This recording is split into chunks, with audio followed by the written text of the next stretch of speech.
Hello? A little too much Botox there. Oh, it's so frozen. Okay, we're back. All right.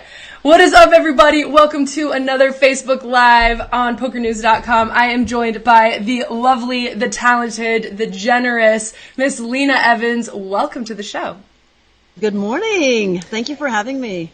Now, as you guys can see, I threw on a couple of overlays here just to get things kicking off crazy. This is the Poker League of Nations logo, and I feel like there's been a lot of buzz all of a sudden about this Poker League of Nations. I've had people asking me about it. What is it? What's going on? It seems like it's sort of, since you got a hold of this thing, Lena, it's kind of exploding. So for those who don't know, or for who are just getting like little tastes of the buzz, tell us a little bit about what Poker League of Nations is. Well, Poker League of Nations is the world's largest advocacy forum for women in poker.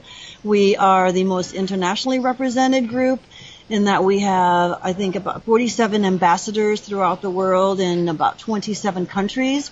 Our membership has grown to over, I believe it's 2,200 members.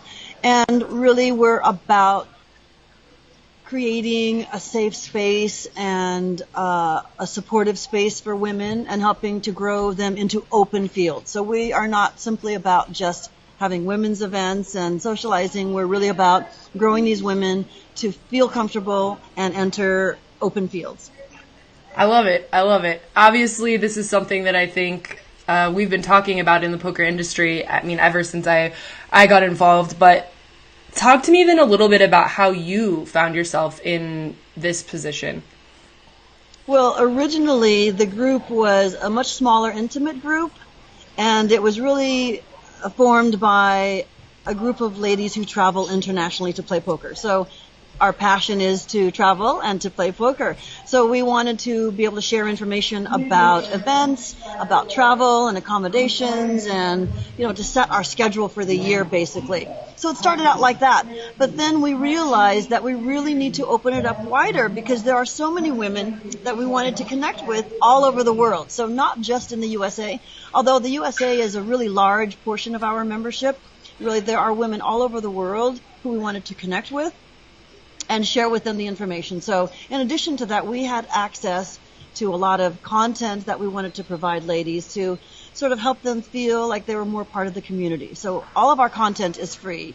It doesn't cost anything to join. We're a forum that really supports women, and we just don't feel like we should charge women to network, really. That's the key, is that we want women to network, women to feel comfortable about meeting others and learn how to be more comfortable playing and then entering open fields, and then joining us overseas to play all over the world. Wow. So I think that it's interesting because one of the things that we talk about really often in poker in general, and in fact, I just did a podcast last week where the gentleman asked me, what advice would you give for people to really step up their game, and what do you think is, what really distinguishes and separates, sort of more casual players from people who are trying to take it more seriously. And I always say that having friendships, having relationships, having a community of people is the thing that from on the outside looking in, that's what I see as the distinction between the players who become really successful and those who don't. So I love this idea. And I think poker is a very competitive thing by nature, but also I'm curious to get your perspective on how the female community it feels like they've been extremely responsive and extremely open and warm to this idea, even some of the players who are really well known and have been around forever. Yes, well, that's the key, and you're exactly right. You hit the nail on the head. The key is about the community, and it is true that players who share information, sometimes it's our bad beats, but really, if you have a community behind you, it's like family. For me, it's a poker family. It's our fam, right? And we lean on them sometimes. And the thing about why women have really embraced this, and the engagement in our group is just astonishing.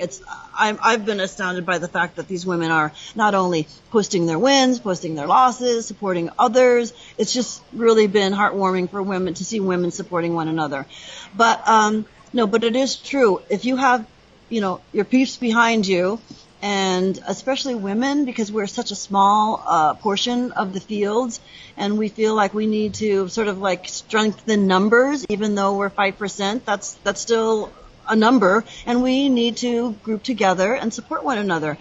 And as you say, even though there are amazing pros, players who are incredibly well known, they've just been so gracious and so supportive of other women, because they know if we support these novices and rec players, these women who may be a little bit, off-put by these larger fields and larger buy-ins and a lot of men at the table, they feel like, they need to be ambassadors to bring more women in. And we've been very grateful that we've had really every single major pro, right, has said, what can I do for you? And thank you for getting all these women together and supporting women. And that's the key. It's not, obviously it's not about me, and it's not about any of the other ladies on the team. And they have supported all of the women. And that's the key, is that we're sharing our love with them, our input, our content, our contacts.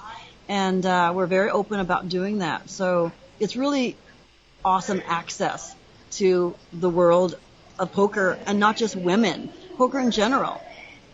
Well, I want to give a shout out. I couldn't get the chat open for ages, so I just got the chat open, you guys. What's up, Frederick? Gigi Fab in the house, who's like my girl from ages ago. What's up, Jennifer from Austin? It's so good to see you guys. It's so good to see so many supportive people. What's up, Jamie? Oh gosh, geez, Mark, Renaud. Victor, okay, all the people. Hello, everyone. We see you, and I'm with you now. So I know that you mentioned, Lena, that it's not about you. It's not about any one particular person. But that being said, in researching you a little bit before this interview, you have an extremely interesting past and a really kind of varied, I guess, resume in business, in charity, in entertainment, law. It seems like you have a lot in your background. So for those who don't know, can you just tell the audience and tell the viewers a little bit about yourself? Well, not my favorite subject, but I'm happy to background. Thank you so much for those kind words. Really, charity is my life's work. So I like to give of my talents, whatever those are. And it's not always, financial support. Sometimes it's sharing, just like we do in PLON, our contacts, our friends. So I have worked in philanthropy for most of my life. I do have an entertainment background, so I was an entertainment executive in the corporate sector, and worked for a number of entertainment companies.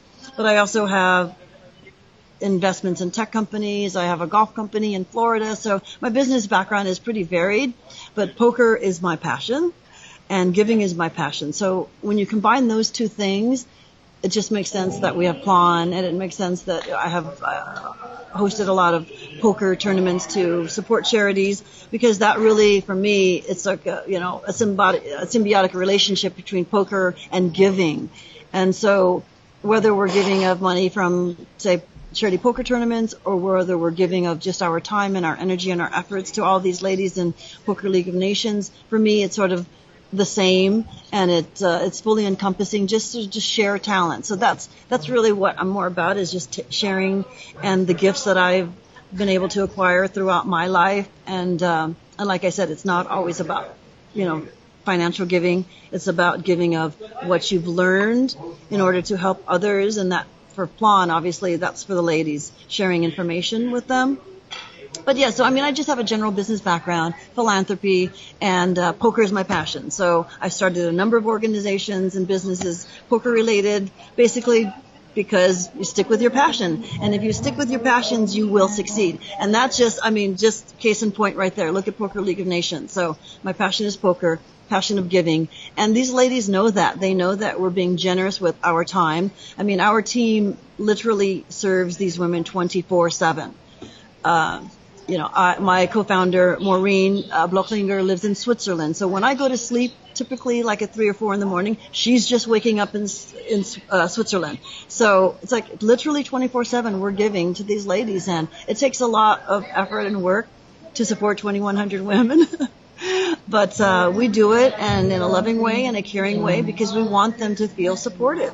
And like I said, it's not about my time. And if I have to stay up 3 more hours to reconcile our last longer, or to, make sure that our main event satellite is organized, I'm going to do that because it's a reflection of me, and that's important that we always maintain a very high quality level, and not an exclusivity, but I think just a quality level, because I feel like I want to reflect my personality, and we just want to just maintain a certain level of quality in content, in events, and our ambassadors, as you know, they are just the top level players and money earners, but ambassadors are not just always about the people who win the most. Ambassadors are also about women who are supportive of the community and embrace others and help them. So really we have like a really wide swath of talent.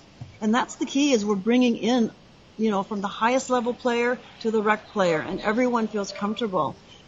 And for me, that feels really good, because we want new players. We want young players especially. We're really wanting to reach out to the 18 to 28 range. Well, in some places you can't play till you're 21. So let's say the 18 or 21 to 28 range, because we need younger players. And that's the future of women in poker. Now, I 100% agree with you. And I have seen it's been interesting. I've seen a lot of crossover that's come from, for example, people going to play charity poker tournaments and then kind of falling in love with it, liking it, and really being able to not only take their game to the next level, but also, to get more involved in the community. And is playing charity tournaments how you initially tell us how you fell in love with poker? How did you discover poker? Well, I used to play blackjack professionally, so I traveled the world playing blackjack. So I just have a sort of an affinity to cards, and certainly to competition on high levels. So, but about, I say 10 years ago, I was introduced to poker by a partner and friend, and I just fell in love with the fact that it was really a mind sport, and you're playing and competing with others. Whereas blackjack, on the level that I played, it was always heads up with the dealer on a private table. And I loved the fact that poker is very social. I mean, we're all competing and we all want each other's chips. And as we always say, there are no friends at a poker table, but it is really social. And that's, I think, also the key to Poker League of Nations being successful, because we're also supporting each other on a social level. So at poker table, you're chatting with people, you're really getting to know people, and you're sharing bad beats and you're sharing successes.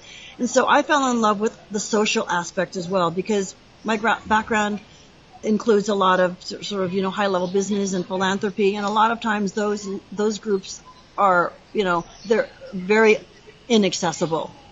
And for me, I feel like I'm more of a warm, open personality, and I want to include everyone, and not just people who are CEOs and people who are top givers. I wanted to be able to include a lot of different friends in my social set. So that's what that drew me to poker, because I felt like, wow, the guy next to me might be on his last $300, or the guy in seat 9 could be a multimillionaire who flew here in his private jet, right? So that's what I really like about poker, that it's all inclusive. And another thing I like about poker is that anyone can play. So unlike other sports where if you're in a wheelchair, for instance, you can't play basketball, you can't compete really, in a lot of sport, well, in general, aside from, alternate sports. But if you are in a wheelchair, you can play poker. If you are blind, you can play poker. If you can't, if you have loss of hearing, you can play poker. We have an ambassador who is very well known in ASL circles. She is deaf, so she represents the ASL community and brings more of those players into poker. And we have members in our group who, are in a wheelchair. We have members. So for me, I really like the fact that poker is so inclusive. And that was really what drew me more to poker, aside from the competition and obviously crushing and winning, money, that it was a social group that was inclusive and that was very different than what I was accustomed to in my life. And I really like it. And I feel like I've adopted the poker community more than some other circles that I might have been in socially, because those were so narrow, and I really like to be inclusive of a lot of different people. So you mentioned that you have an ambassador who is, deaf and is sort of the representative for the ASL community. Can you talk a little bit about some of the other ambassadors that have got on board with Poker League of Nations?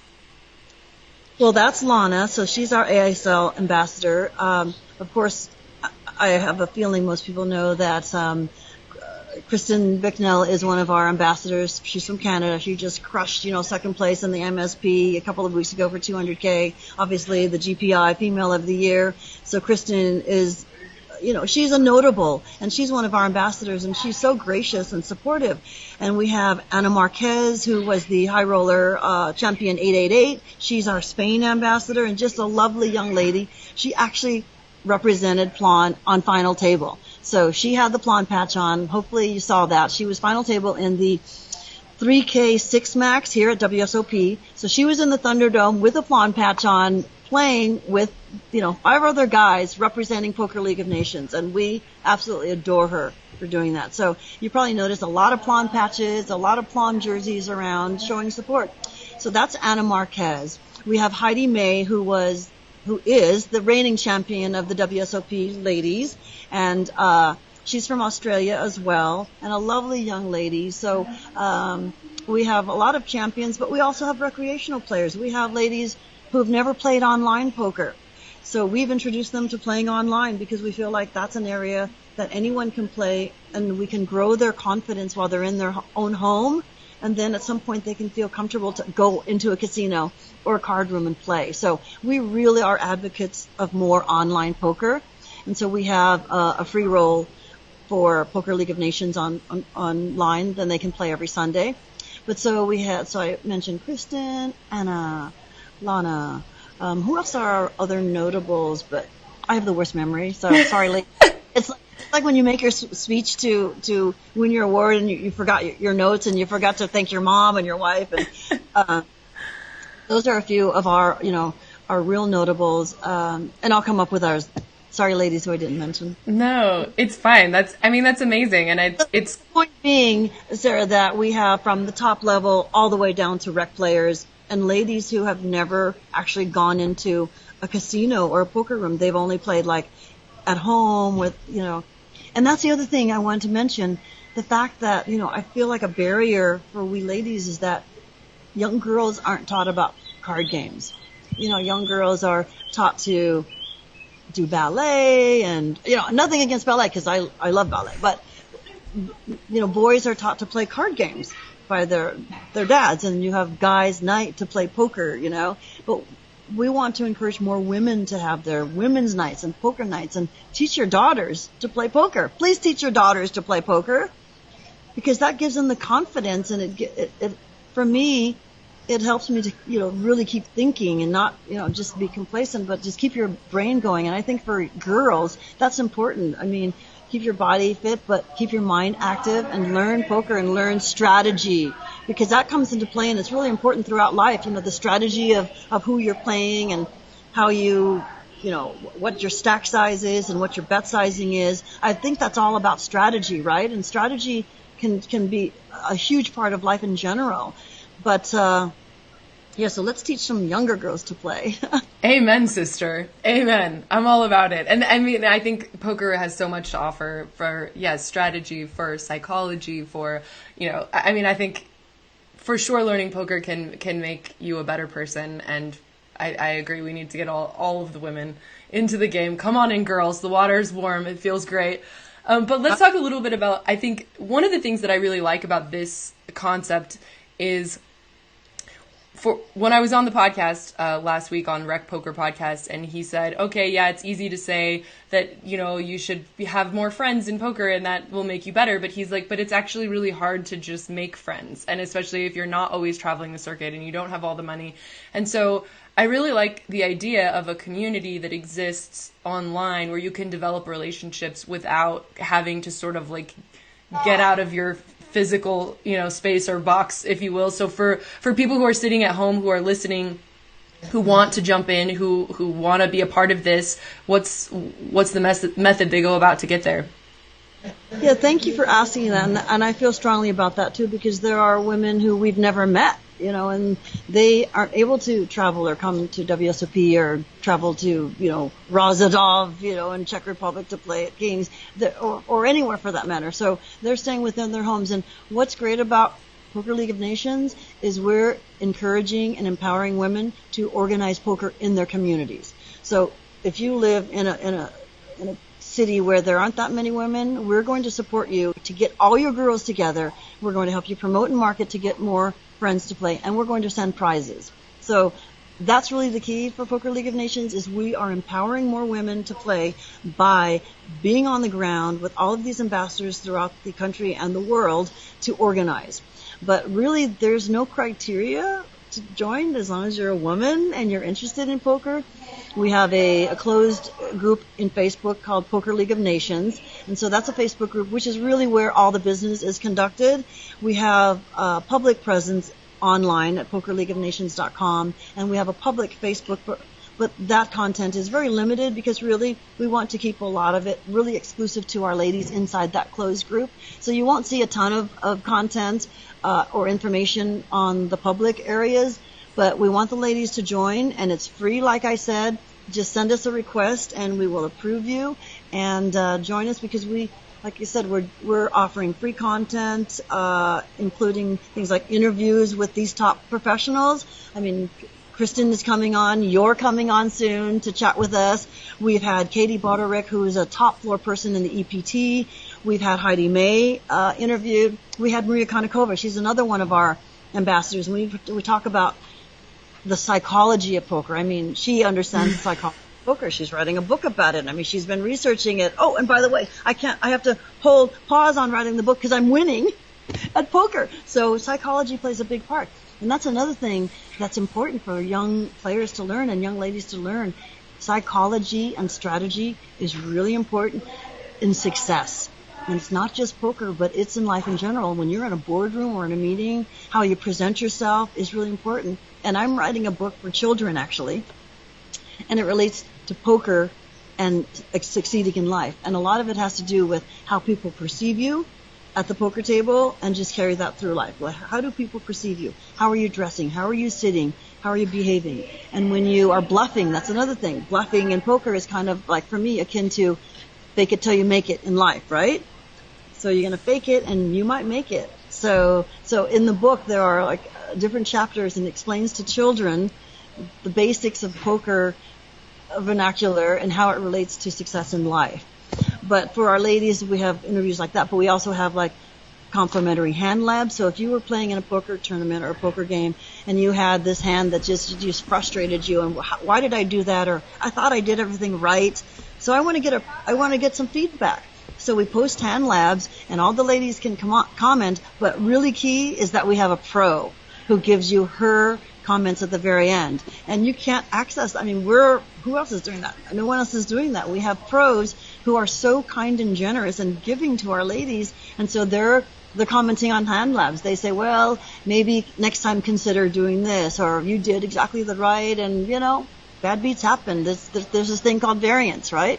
So yeah, so the hand labs is another thing we offer ladies, and we just hosted our summer summit at South Point Casino, and we just had, complimentary food and drink, and the ladies came and socialized, and we had Jamie Kerstetter, who is another one of our awesome ambassadors. She's a Run Good pro, and Run Good is one of the partners in my company, Helix Poker. So Run Good was a partner in the event that we did over at South Point, which another ambassador won, by the way. Maureen Bloklinger, who is our Australian ambassador, crushed it.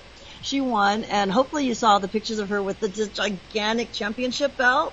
And so our ambassadors are just crushing all over town, and we are so happy and proud of them. We're posting their accolades and giving them props, and that's the key, and I think like we're the first in a lot of ways. We're the first to really prop up women and tell you about their successes, and it's not always about the winners. It's about the ladies going deep and the ladies final tabling. You don't have to be a winner to be mentioned in Poker League of Nations. We want you to go out there and try. And if you finish, freaking 108th, last woman standing, we're so proud of you for going in there and fighting the fight. And we're going to give you the props. And that's the key. And that makes you feel good. And that's part of what we were talking about earlier, the community. Like you feel like it's your family. And it's like your sis, and your sis is like, hey, good job, girl. And I'm here for you.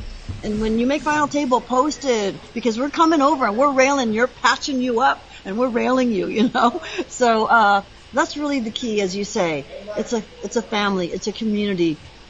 We love our women, and we want our women to grow in poker and join us in open fields. Because if we can grow these open fields to just 10% women, that would be incredible, because that helps the community as a whole. It helps all of poker. It's not just about women's events, because that's not really what we're about, is just having women's events and all women this and all women that. We're about, hey ladies, come join us. We're going to help you have the skills and learn what you need to learn to get into more open fields. So start out slow, do a nightly for $65, and then feel comfortable, and then move into $125. And then next thing you know, you're playing in a PokerStars Championship or a WPT or a WSOP. That's the key. Let's not just stay in women's poker. Let's move into open fields and support the poker community as a whole. That's really the impetus in organizing this, because we also, very selfishly, we want more women playing with us in events.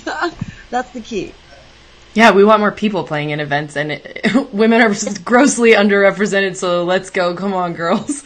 And well, the thing is, when you say we want more people playing, yes, we do want more people playing in general, but it's a lot of men are, 95% of men. So if you can imagine, it's more difficult to grow that field. Yeah. We wide open. If we just get more women and we're 10%, that would increase the fields and the prize pools exponentially, because 10% is huge. And the other thing I'd like to make a point, Sarah, is that even though we're only 5%, look how many women are crushing. So if you can imagine the small percentage we are, and we are final tabling, we are winning. Look at our ladies. That's astonishing. At the completion of your next hand, please select. It sounds like they're about to start like a boxing match. It was amazing. No, it's fine. So I guess something else I wanted to ask you about, when I watched the video that you did with Sasha earlier this summer, you mentioned that you guys were doing for $300, there might be 2 main event seats given away, maybe 1, but give us what was the story of this satellite, and is it over yet? Okay, I'm so excited and happy. Thank you for asking about that. So, in line with our goal of bringing more women to poker in open events, it's difficult for anybody to come up with $10,000 to enter the main event. But a lot of times, with women especially, bankroll can be an issue, We're focused on raising families and things that take us away from poker where we can't play full time. So we wanted to offer the opportunity to at least 2 women, and we achieved that. So what we did was we organized main event satellites. It was $300 to enter, and we had fields of 40. So we had 2 satellites of 40 ladies, and we do have 2 runners in the main event. And I don't know how it happened, but I won the first one. Stop! Okay. I went into heads up with a 6-1 chip deficit.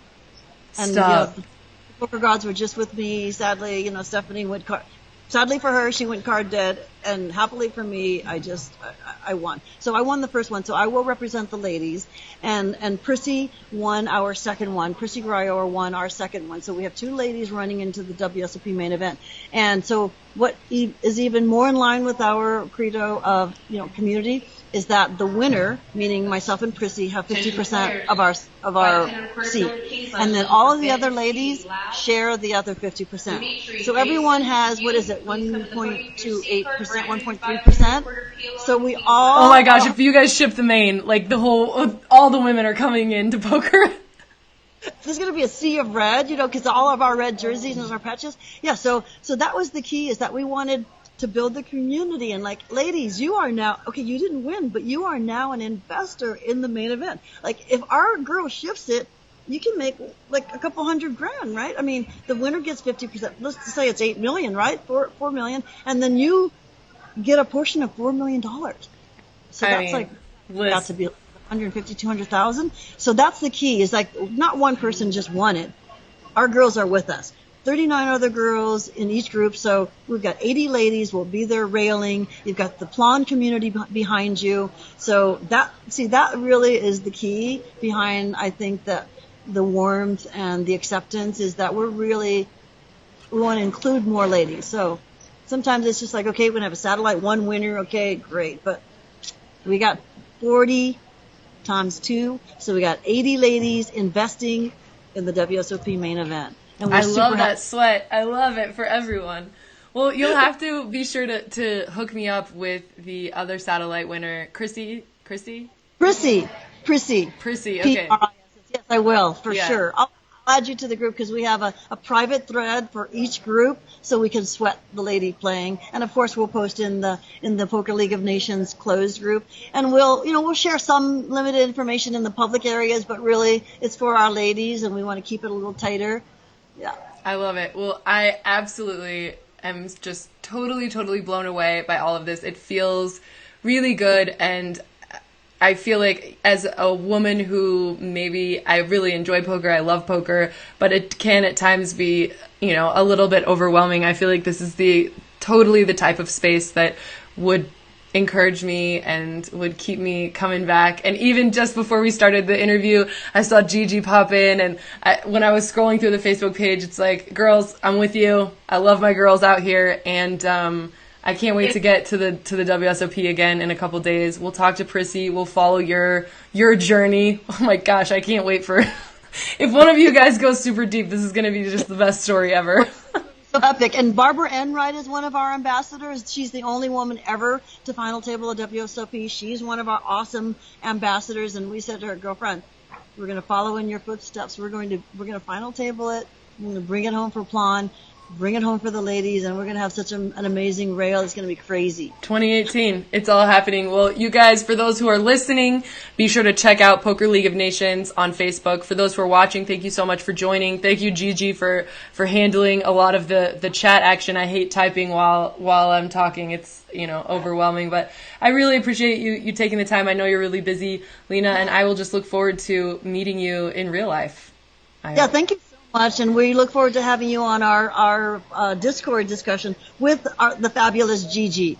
You'll be one of our guests, and we're just setting up a date now, and look forward to having you on so our ladies can ask you questions and you can share your insights with them. We're really looking forward to that in the next few weeks. I can't wait.